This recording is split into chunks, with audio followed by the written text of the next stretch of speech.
صدای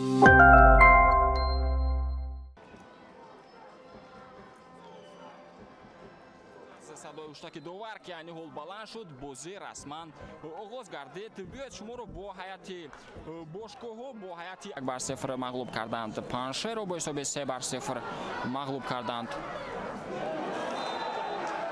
ببینید که چگونه با سمت دروازه میجهد. جورابک صدیقов از ناحیه ورسوب کمک میکند. هجوم نوبتی بازیگران دسته اسقاط است. توپ رو کم دور از نزد پای جالب سرگل هم بود.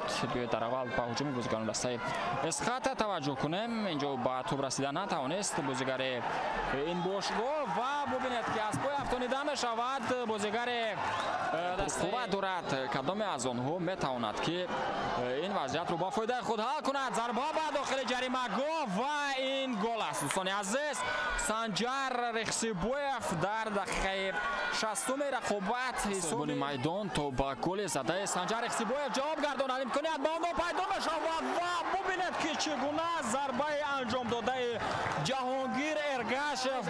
آخر رقابت دو فرصت بهترین گلزنی برای بازیگر دست خوجان پیدا شد. ضربه با سر و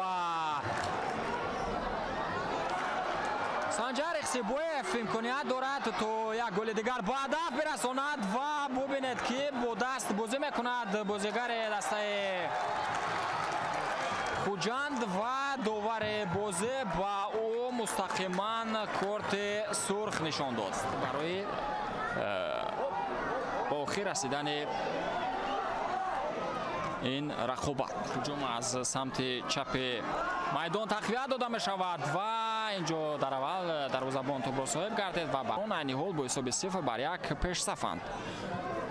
گل یگانه را در این رقابت در دقیقه 60 سنجر رخسیبویف با انجام رسانید.